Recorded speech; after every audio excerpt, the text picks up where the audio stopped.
And it's on! All right, folks. Welcome back to the History Podcast. I am your host, Pierre Bussière.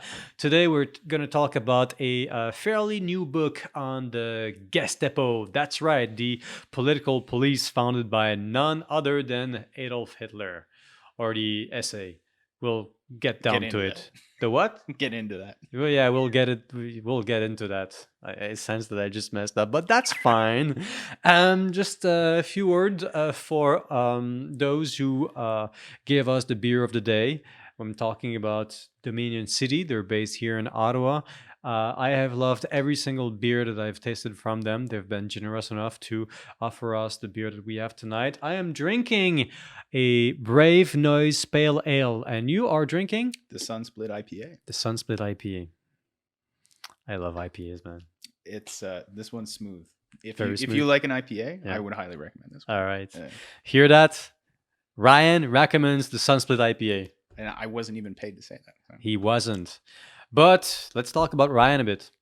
Ryan holds a PhD in history from the Florida State University. And he has written this little book here, Enemies of Hitler. Nope. Enemies of the People, Hitler's Critics, and the Gestapo. Ryan, you're here today to tell us about that book. First of all, what is the Gestapo? So, the Gestapo. The Geheime Staatspolizei. The secret state police. I can only remember that many words. Secret state police. Political police. Are the political police in Germany under the Nazis. So, that means that they're responsible for policing all politically motivated crime. So they do a few different things. There's not one Gestapo. In fact, the best quote that I've read about them is that the Gestapo, like many institutions, is a marriage of contradictions that makes so many institutions unsatisfactory to describe. That's a beautiful quote. Yeah, it's a little awkward. It's more about how we don't understand it than how we understand it. Yeah, right. But is it different than the police? Is there still a police operating in Nazi Germany that's not the Gestapo? Yeah, but these guys are doing everything under the sun. So like you still, on the one hand, you still have a criminal police. You have a detective service. Mm-hmm. The Gestapo is actually born from them. So in Germany, you got the uniform police, and then you got your detective service. You mean in Germany under Hitler? In Germany under Hitler and in Germany at this time. Okay. So like the Gestapo doesn't exist anymore. But anyway, we'll leave that aside. Yes, we perhaps should mention that. Yes, that has gone extinct as of the fall of the Third Reich. Right. So you've got your uniformed police. Mm-hmm. Then you have your ununiformed detective service. So in there during the Weimar period, because you had all of this political radicalism that we were talking about on the other podcast, right? They break that part off onto the Nazis and they stand it up as its own thing. But there's a directorate in there that deals with politically motivated crime. Now, after the Nazis break them off, it grows and it sort of turns into providing, essentially, it becomes the security service for Nazi Germany. Sorry to cut you off. Yeah. Because I was thinking about it earlier, and was the first question I wanted to ask you. Is it sort of like the Ministry of the Interior? Is it like a state level police? So it is. It's part of the Ministry of the Interior, but they get broken off from the Ministry of the Interior. That's a whole separate story of drama and political intrigue. But politics, right? They're the counterintelligence service. They're the military rear area security in the occupied empire. They manage they become responsible for executing the first phase of the Holocaust and the genocide in Russia as part of the Einsatzgruppen, which technically falls under their part of their responsibilities as a rear area security service. And then they are also domestically the political police service. So you're talking about multiple functions within one organization. Some of these functions you just named seem quite horrible. Yeah. Can you just say again what you said about Russia? They are responsible for the first phase, like the shooting phase of the Holocaust before it's then mechanized in the camps. Like when the front line comes in, right? Yeah. And rolls over an area, they conquer an area, right? Yeah. Like when they first go into Austria, they're then the ones who round up all the potential political opponents. When they start going into Poland for the first time, they're dealing with non-Germans. They kill the intelligentsia. So after they round everybody up, they shoot them into ditches, right? Is that the episode where both the Germans and the Russians get into Poland, and right before they start fighting each other, um, the Russians let the Germans kill the opposition, Yeah, and they just sit there and they look. yeah. I mean, I shouldn't Well, say the Russians, right? I shouldn't even say the Germans, because obviously these were different governments. oh no, you're talking about like when Russia comes back and Stalin holds them up outside of Warsaw, and then they kill the uprising. Oh yes, that must have That's happened later. after, Yeah, yeah, later in the war, when the Russia pushes back. Sorry, yeah, the Soviet Union pushes back and then starts marching towards Germany. As they go through Poland, there's an insurrection, yeah. sort of, and then they sit there and they look at the Germans essentially liquidating the insurrection. So enormous tangent. Sorry about that. No, but that's the Warsaw Uprising. That's Okay. not the Gestapo, Okay. but it's a similar-ish function, Mm-hmm. right? During the invasion of Russia, so the first time they do it is in Poland. They kill the intelligentsia. Mm-hmm. Then when they invade Russia, they're at that point that they've made the decision that this will be a war of destruction. This will be these are areas to be Germanized.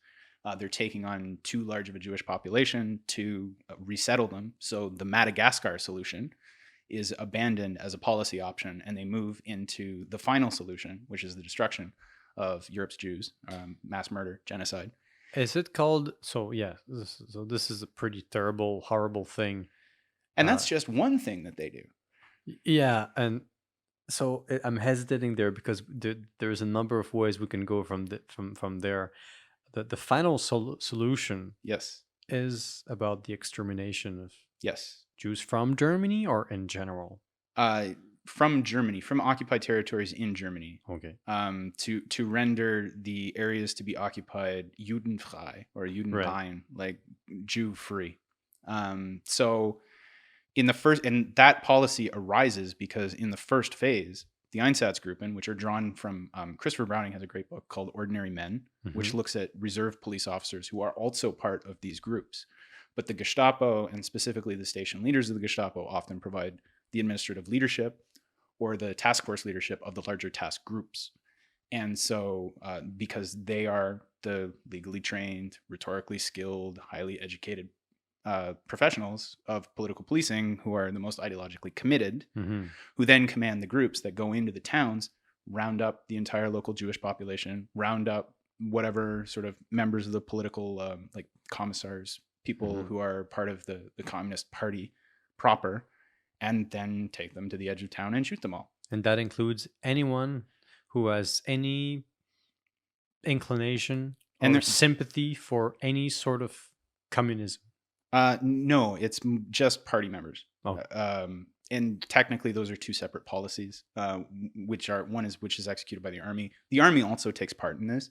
It's Mhm. just that the Einsatzgruppen are responsible for administering it, and they do a large part of the dirty work themselves in terms of the actual murder. But then there's also a large degree of local collaboration. So in most of the Eastern European Soviet satellite states, there are what's called Hilfswillige Hiwis, which are roughly translated volunteers, who are locals who will point out who the Jews are and take payment in alcohol or food or plunder from their property to then be the ones who will carry out the shooting for the German masters. But this happens as the front line rolls forward, because in Nazi ideology, like, one, this is what we're here to do, and we can't house this population. We've decided this is the policy direction we're going in, so this is it. And then two, it's also seen as a security threat, because the whole war, through the lens of Nazi ideology, is seen as a struggle against world Jewry.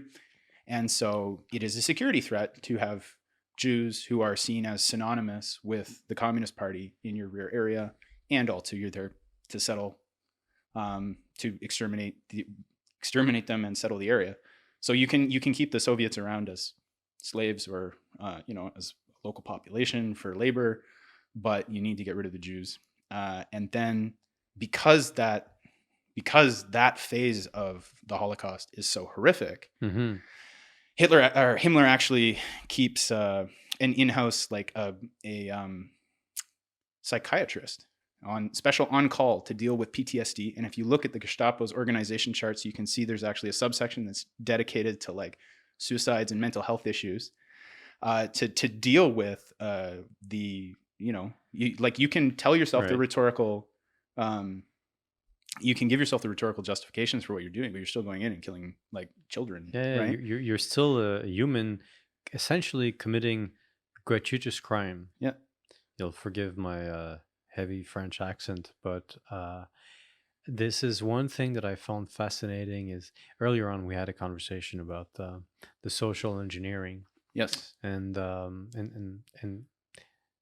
because there was a lot of that under Nazi Germany, and one of the weird experiments was you take orphans, you nurture them in barrack style environments Right. with no mother or father figure, just orders, just cold blooded orders, and the kids there, they turn out to be absolute monsters.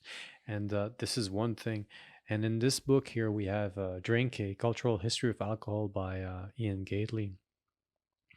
um, there's a couple of pages in there that talk about the fact that the most extreme hardcore SS stormtroopers, um, they also have a psychiatrist, because whoever they are, whatever they think, they know they're committing gratuitous murders, Hmm. and they're paid for it, and they have crazy benefits for doing it.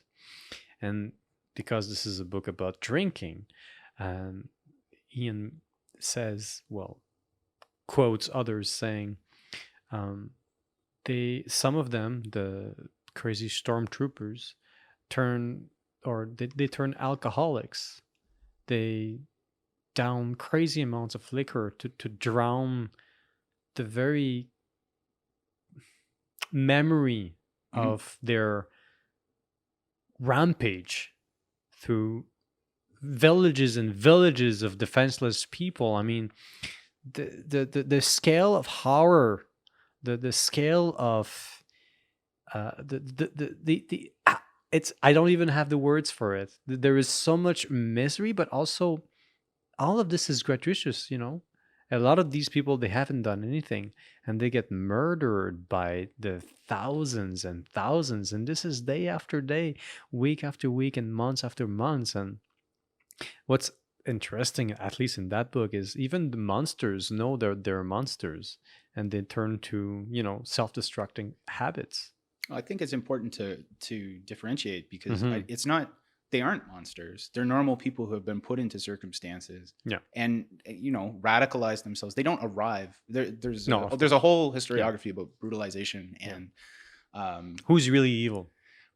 well, And can we this answer is the a good question? argument. Yes, what is evil, right? Yeah. But like, not to defend the Gestapo here, or defend genocide, right? Mhm. It's like, what's important is there's actually a whole social structure that grows up around it to sustain that activity, so that people can continue to put themselves into that situation and continue to justify it to themselves. Mhm. So it's actually, the anthropology is drawn from a bunch of stuff on like criminal organizations and subcultures, and like how those form themselves into subgroups and things like that. So alcohol plays a key role. They're Mhm. called comradeship evenings.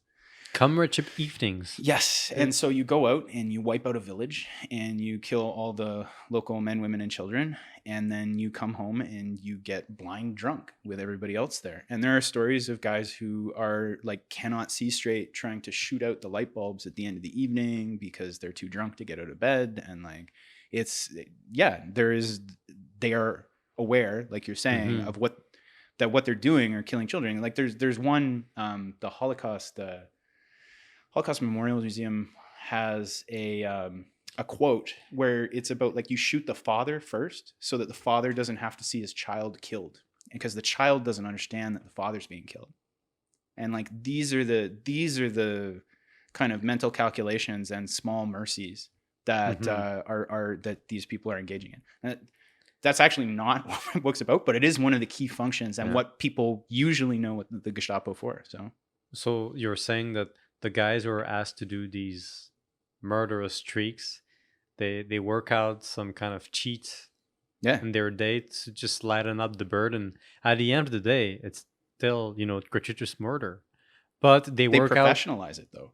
Yeah. Like that's the other. There's a whole Well, layer obviously, of like they would say, and they would be right that it's their job. It doesn't but the way that excuse they the way that they psychologically distance themselves is really Mhm. fascinating. Like they turn it into a profession, Mhm. right? Like they find a way to they look at it through the lens of like efficiency, Mhm. right? So like, oh, like there's a diary we did an episode on it actually, where you have this guy who's like describing, like, one, he's putting into words in his diary the first execution that he oversaw. Mhm. And so like in putting it on the page in the first step, he's like trying to distance himself from it and put it into a workable narrative, right? And you can see how it shifts from active to passive voice when it moves into the killing. Mm. It like he does things, and then he's not doing things when it comes around to the killing. Then it comes around to like the mechanics of the thing. Mhm. And it's very, very like designed to minimize gore. So things like you don't shoot the skull cap because that will explode and blood goes everywhere, and that's gross, right? Yeah. That's where you shoot through the neck to destroy the nervous system. Or like you get the prisoners to dig, and like he has this whole section where he's describing his physiological reaction to it. And obviously like he's within a culture that has institutionalized him to value hardness, to value control, to value duty, to view this as a great and terrible thing that he is doing for Germany's future, that as repugnant as it is, and as contrary as it is to his beliefs as a good German, it is necessary because these aren't people, these are Jews, right? And they're a threat to Germany, and he is there to protect Germany. But then he's looking at it and he's going, I watched them dig the trench that we were going to shoot them into, and they kept digging. And I wonder what they were thinking at that time. Like some small hope that we would spare them. Like, why would they keep doing it? And I had this strange feeling that like I could imagine myself in their shoes as they were digging. And like, and he talks about his heartbeat. He's like, and he describes the thoughts as like attacking him, like thoughts unbidden arose in me of how I would feel if I was in the same situation, but like my pulse didn't rise, and like and he's kind of like proud of himself that like he manages to master his empathetic response to the humans that he's killing.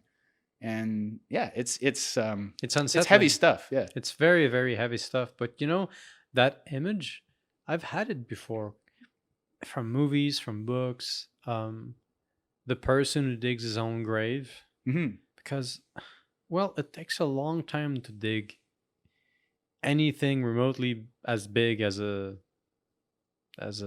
what's the word, as a coffin, right?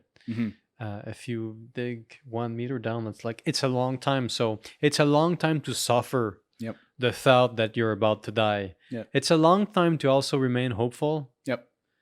And this is where I think it would get really messy in my mind, because it's the knowledge that you're gonna die that probably is the most painful thing, and that there's no way around it. But still, you're still digging. That's what I keep thinking about. Like, it's a form of torture itself. It's like torture in addition to death. And I wonder, like, for those who designed all these things, which one is the bonus? If you're at the top, the leadership in Nazi Germany, and you're working out whatever extermination plan for the enemies of the state, which one is the bonus? The torture, the torture, or the extermination?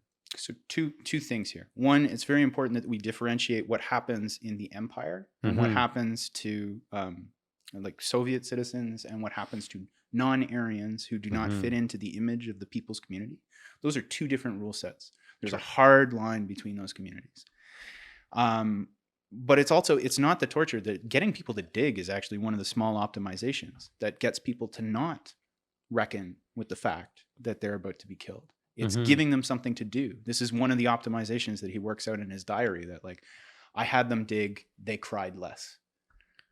It keeps them occupied. They don't have to think because there's an activity in front of them.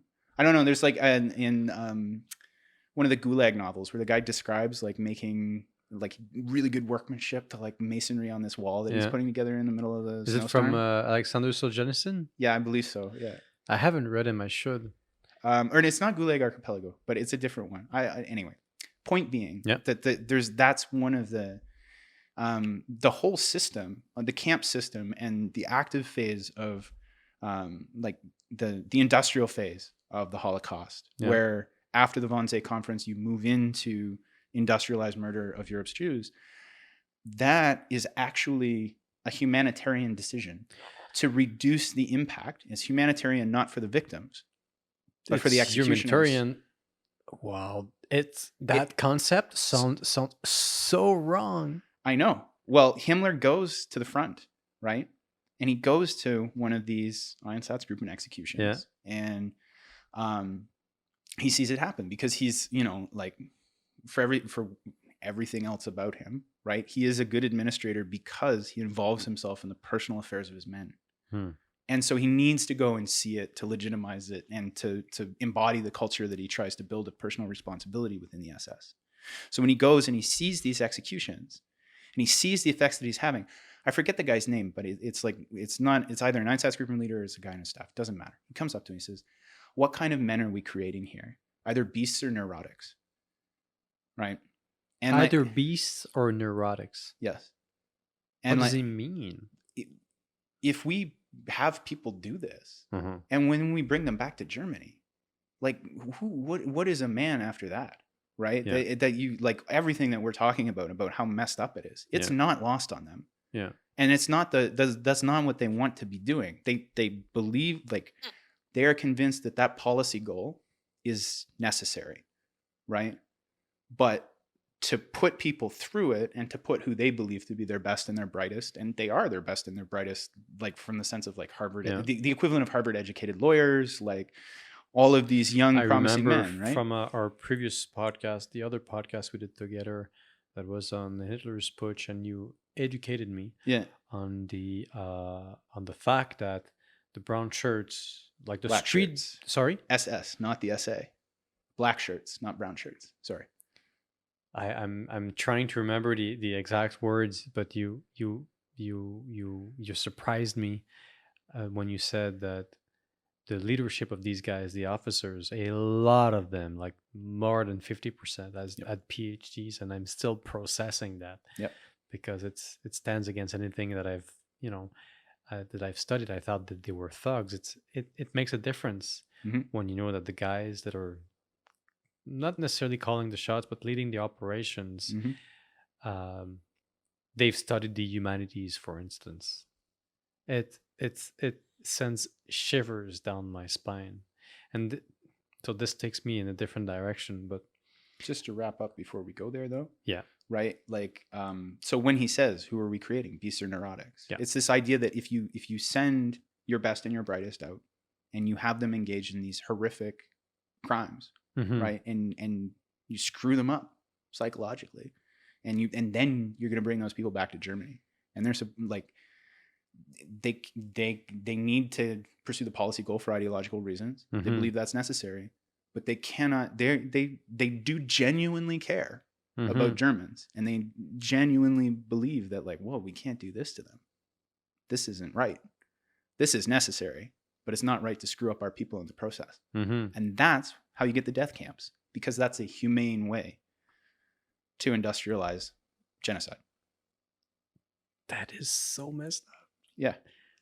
But it would make sense in the context of that ideology, though, which is what precisely doesn't make sense for someone who's not in that ideology, because you think, well, they're all crazy. That's what you think. Yeah, well, I mean, what does studying the humanities give you except an excellent command of rhetoric and the ability to follow and sharpen an idea to the logical conclusion, right? Well, in the previous podcast, we did say that Joseph Goebbels was a PhD in either literature or philosophy. We haven't checked since, but we'll read that in the description of the profile. What I wanted to ask you earlier was, what was the most shocking thing that you have found as you went through the archives of the Gestapo during your PhD? The original documents that you've read, the witnesses to the time, because as you said, we're talking about some hardcore stuff, like not for the find of the heart. We're talking about essentially the intimate thoughts of the executioners who are operating one of the largest, industrial genocides in the 20th century. So, big picture or individual case? Either. I mean, they're all. So, okay. Big picture Yeah. would be the key thesis of the book, which is why I felt compelled to write it and to take the research forward and complete it, is the idea that most of it runs on warnings. Most of it runs on the idea that you have stepped out of line as a German, Mm-hmm. but provided you accept the basic concept that, Nazism is the expression of the organic will of the German people. If you don't cross that line in questioning it, then go home and don't do it again. That's not the image that you get of the Gestapo. So, like, the neat little story that I always tell is, like, when I first went to the archives, I was going to do some urban-rural comparison, right? And I got into a file set of people who listened to foreign radio broadcasts during the war, which was technically a capital offense. So you listen to the BBC foreign radio broadcast and you discuss the contents. You could be like, off with your heads for that, right? Wow. Now, there's a clause in that law that says the Gestapo makes all decisions on whether or not to press prosecution. And so I started going through the files. And the first one was like, it's some guy. He's, he's blabbing about like major defeats. It's like 1942. Things aren't so great. Like things are stalled in Russia. And I know the law at that point, but I haven't had any contact with the files. Mm-hmm. I'm going through, I'm like, this guy is dead. Has to be dead. Yeah. And then I get to the end and it's like, we warned him and we confiscated his radio and told him to go home. And I was like, well, that's weird. And so I get the next file. Because it's surprising from the Gestapo, who at that point you think is an oppression tool and just an oppression tool. Because I'm aware of their reputation as the security service in the occupied territories and how they deal with subhumanity and like the ideology of all of that, right? Like that, I'm aware of what exists in the prosecution at Nuremberg, right? All that happened, but who did it happen to, right? And how did they fit into the larger vision of community and who's part of it and who's not? So I start going through the files. It's like warning, warning, warning, 3 months in jail, warning, warning, fine, right? I'm like, I haven't heard about this. So I spent the next 10 years basically going through and looking at it from different angles, big picture, to basically try and map out what would get you movie Hitler treatment and what the logic and the dynamics behind this system were. And so the big takeaway was essentially you focus the oppression on the targeted minorities that the social majority fears or views as a threat to you as the social majority. And if you focus the oppression on them, and then you use warnings and selective enforcement to sort of ideologically buttress and reintegrate dissent from the social majority, you create this feedback loop where the terror actually wins you popularity because it's focused on the groups that the social majority fears. So it ends up selective enforcement, which is what I found. That was surprising. And then the conclusion from it, which was rather chilling, is that it reinforces the popularity of a dictatorship. Do you find that this is also applied outside of Nazi Germany? Well, there are different rules. No, is the short version. Fair right? enough.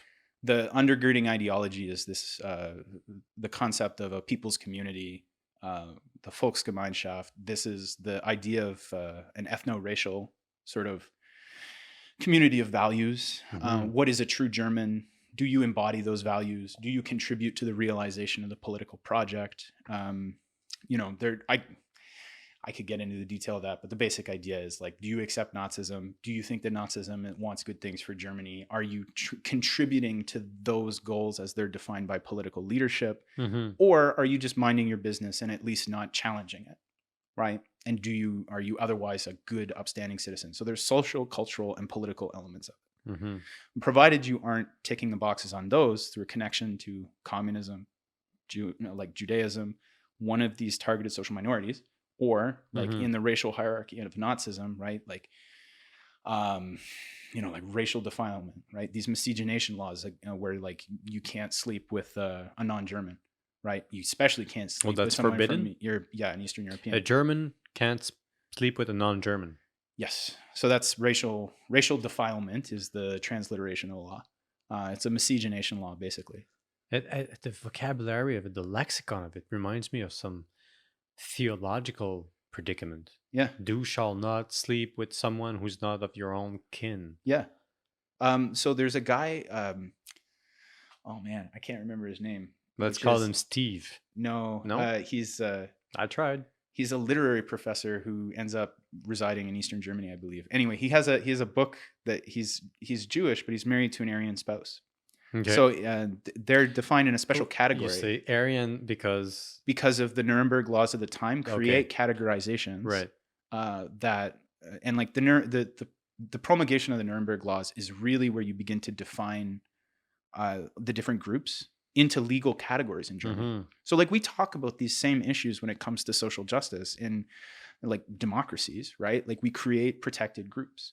But the difference is that under the Nuremberg laws, the protected groups are not about protection, affirmative action, or like social justice. They're about social justice, but through the inverted lens of exclusion. So And that's rather complicated. Just to make sure, the Nuremberg laws. The Nuremberg laws create protected groups, and what are they exactly? So like, full Jew, half Jew, like mixed marriage, defining the legal Their status. Their classification of minorities to be excluded because they are a threat to the nation or represent foreign cultural influence, right? And then it also begins to it begins to categorize the legal rights of different types of unions and different types of backgrounds. So like, how many generations back do you have a Jewish relative? There's like a chart that they turn into a matrix that you can run down and be like, oh, you fall in this category. That means these laws apply. That's unsettling on so many levels. Yep.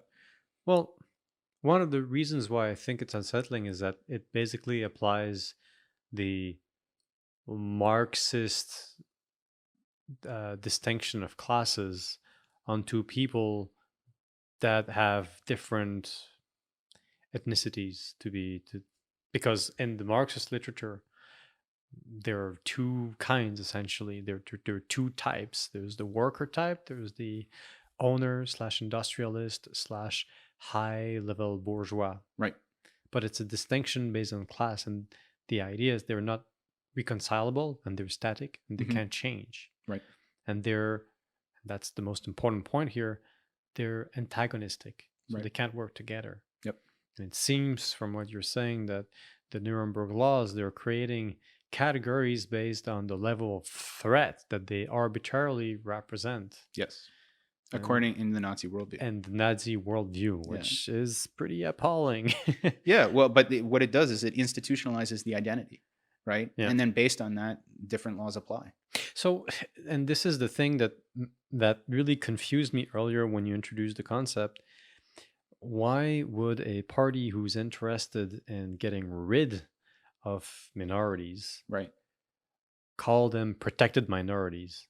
Oh, they're not protected minorities. Okay, so they're that's just a not classified category. Okay. I was saying, like, I was trying to make an interesting point that it was like, an analogy. In the sense that like you are creating categories. Like we have protected categories, and we use that to define certain rights and to ensure the protection of those rights based on prejudicial treatment due to your membership in a protected category. Some of which is entirely justified. Yeah, absolutely. Yeah. But then there's like, this is the other way some systems use that thinking. Right. And so this all stemmed from the fact that this particular writer and professor was married to someone who, under this set of laws, was classified as an Aryan, and he was classified as Jewish. Right. So he writes this book. So he gets held in a bubble. Right. The protection of the Aryan spouse extends to him. So after like exclusively Jewish marriages and just individual Jewish citizens have been I forget the word that they evacuated quote unquote, the official euphemism for being sent to the Right. death camps, right? Long after that's happened, he's still enjoying the protection of being married to an Aryan spouse and living in a Nazi society as a Jew from within it, or as a person defined as a Jew. I don't know if he identifies that way. I forget. Right. Anyway, point being, he creates an entire book that just logs the language of National Socialism, and it's called like the lingua imperia or something like that.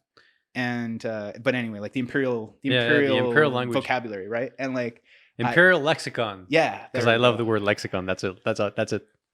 So if you want to read more about that, that is an amazing. He and his diaries are all published. It's killing me that I can't remember his name. It's been too long. You'll get it when you remember. I'll put it in the description for this podcast.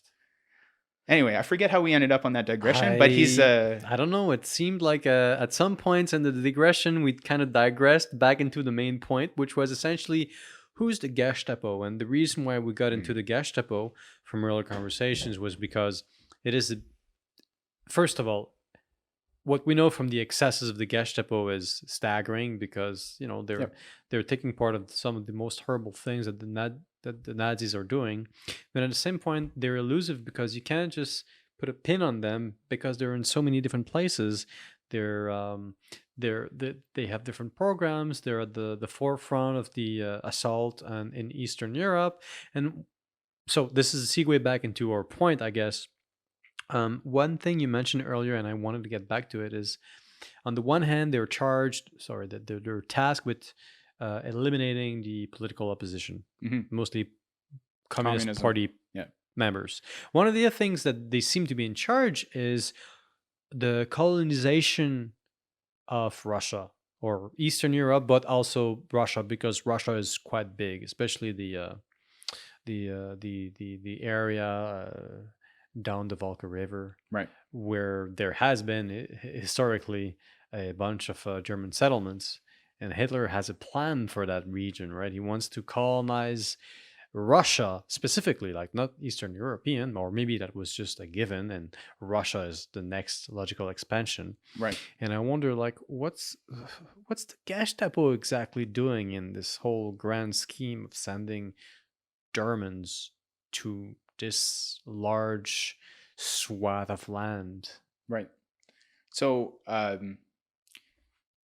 we touched on it earlier, and then we kind of got into the discussion about the executions and things like that. They're really administering rear area security, and so it's not really accurate to say that they themselves are solely responsible for this first phase, like the death squad phase of the genocide. They're responsible for administering the taskings, and they're responsible for administering rear area security in those areas. But the people that they're tasking involve, you can see the army there. You can see the Waffen-SS, that's the armed paramilitary wing of the SS. You can see the uniformed police battalions that are brought in as like reserve military police battalions. If there is an armed element, army, like it can be the Wehrmacht, it can be the Waffen-SS, it can be just armed police, or it can be the Gestapo. It will generally occur under Gestapo administration, but it is everybody that's involved in this active phase, and the volunteers like we were talking about before. So they're really there to administer security. Their members become the so-called the commandants, or sort of Befehlshaber, which is eluding me as a translation of security. But basically people who become, there'll be like a huge section carved off, right? So like all of Ukraine is now under this particular BDS, Befehlshaber of security. And then he will administer all the different subgroups that will be responsible for like Defense District 1, 2, 3, 4, 5. And then those will be subdivided into, like, there will be an Einsatz group, a task group, one of these Gestapo task groups, or an SS task group that's responsible for over that. And then they will be drawing forces from the entire rear echelon and frontline forces there as they're moving through, that are then conducting genocide. And in addition to that, let's not forget collective reprisals against the Soviets. What is that? What does that involve? Okay, let's say food goes missing, or there is a partisan group that, like Garat's a motorcycle driver, strings of wire through the forest and somebody's head gets chopped off on a motorcycle delivery rider, something like this, like a rear area attack. It's a very graphic example. It happens. These are the things that you remember from the documents. Yeah, I would think so. Right? I read that. I was like, whoa. Okay. All right. Stuff like that happens. The Germans have a policy. It becomes numerically quantified of how many Russians you kill for every German life that is lost to a partisan action. Like the Gestapo is keeping counts. They're keeping tabs. Well, the security services responsible for that area are, yes. And then, but this only happens in Russia. And this ties into the broader ideology about how when you're looking at, Slavic ethnicities, right? In the Nazi racial worldview, there is a hierarchy. And the Slavic peoples fall into the category of subhumanity. Subhumanity. They have a label for it. Yeah, because they are because to be Soviet is to be communist, and to be communist is to be equated with Jewishness because of Marx and the ethnic background, like because the ethnic extraction. Marx's grandfather was a rabbi. And then there is a group, if you look at the original Politburo, and this is the other part, because many Russian, like Tsarist Russian Jews were denied the ability to engage in the trades, right? They then go into like a lot of white collar intellectual pursuits, right? To make a living. So then they, in later generations, much like this gets back to the whole question of like Jewish emancipation through the 18th, 19th century, right? They become concentrated in these professions. And then because they're overrepresented in like law, finance, trade, right? Things like this. They become a target. Well, they're like generations from practicing. In some cases, once removed. In some cases, first generation non-practicing. But they're ethnically Jewish. They're not like, there is not a religious, like, they're not religious. I feel it necessary to underline this point because the conspiracy views their Jewishness as the predominant factor. So when you look at the original Politburo around Lenin, it's like 20 or 30 or 40%, somewhere in there, are from ethnically Jewish extraction. So this only further reinforces the concept of a Judeo-Bolshevik conspiracy that traces its original sin to Marx. Right. So like the whole ideology becomes inherently Jewish. I find that terminology very interesting. I'd never considered that one of the key points of Nazi ideology is that there is an original Jewish sin. Yeah.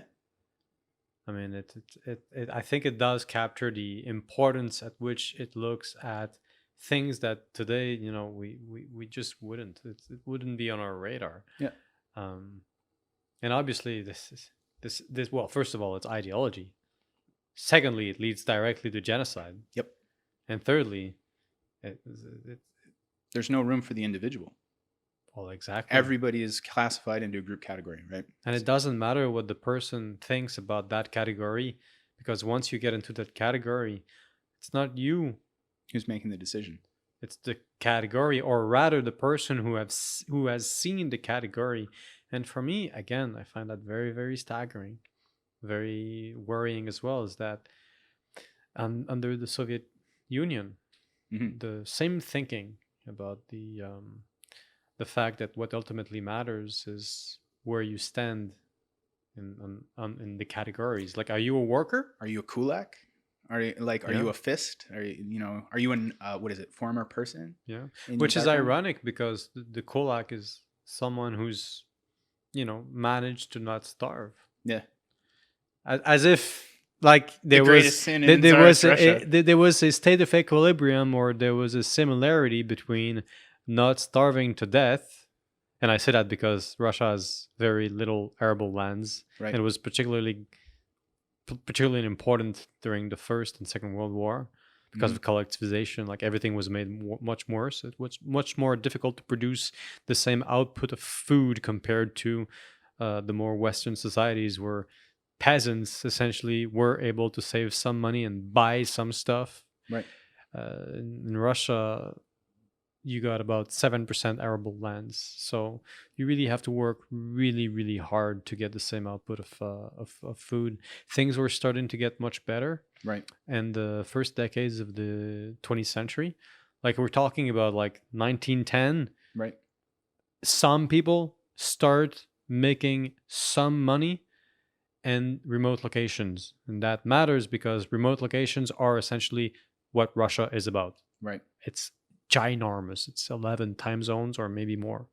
So the kulaks are the peasants who are not starving. Mhm. And in official Soviet ideology, the kulaks represent the counter-revolution, the enemy, the bourgeois, Right. etc. But there's no such thing as a kulak. It's a pure invention. Right. It's a category whose entire point is the category and not the individual.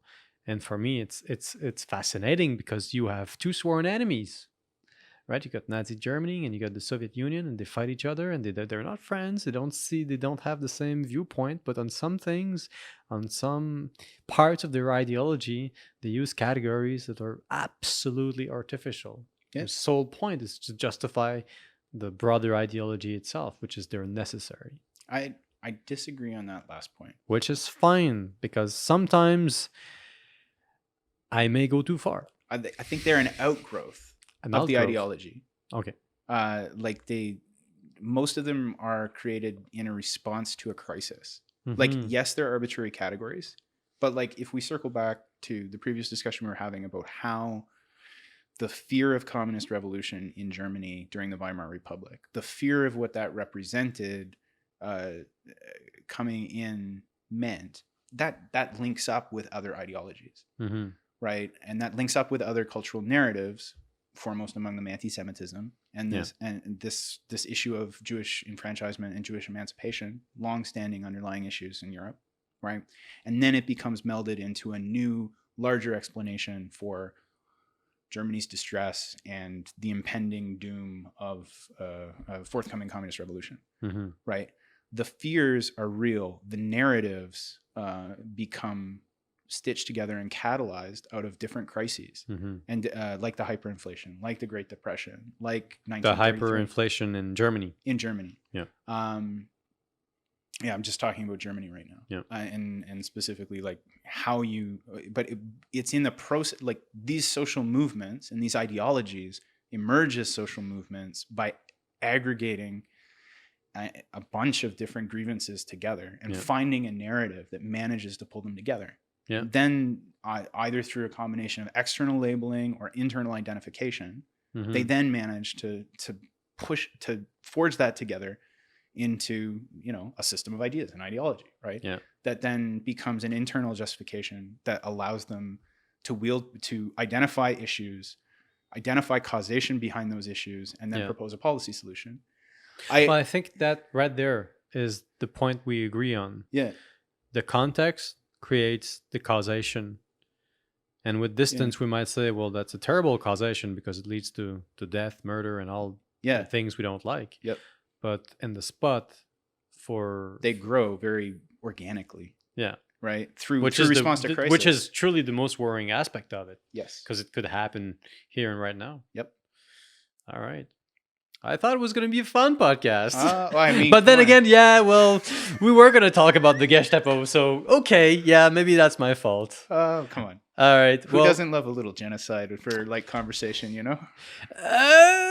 that gesture in Family Guy where the guy kind of pulls his collar. Is that collar? Is that what it's called? If it's not about the end of the yes, it is. But if it's not about the end of the world and the death of more than 1,000 people, it's not worth talking about. Oh man. I really hope we never will live through the times that we just discussed. We are. Do you think it's headed our way? Yeah, I don't know about North America, but I mean, if you look at the world more broadly, if you look at the rise of authoritarian regimes in Europe and across the rest of the world, yeah. So here's my solution, and I think we'll end the podcast with it. The solution, I think, is to bring a bunch of people who don't agree on things, have them have a pint, including a pint of non-alcoholized beer. That's fine enough by me. They could be drinking water, but have them talk and share something. Remind you, your friends, and people you don't agree, that so long as you're talking, you remember you have something in common, so that the atrocities of the 20th centuries don't come back. Mm-hmm. And on that note, which is slightly more optimistic than everything else we've discussed so far, we will call it a day. Ryan, thanks very much for being with us. It's been my pleasure. I'm already looking forward to our next chat. For those listeners who have listened till the end, don't hesitate to subscribe. This goes a long way. We're always happy to get in touch and get recommendations for next topics. As usual, we're interested about the history of alcohol in general, but we're delving into all sorts of historically relevant events. With all that, cheers and see you next time. Bye.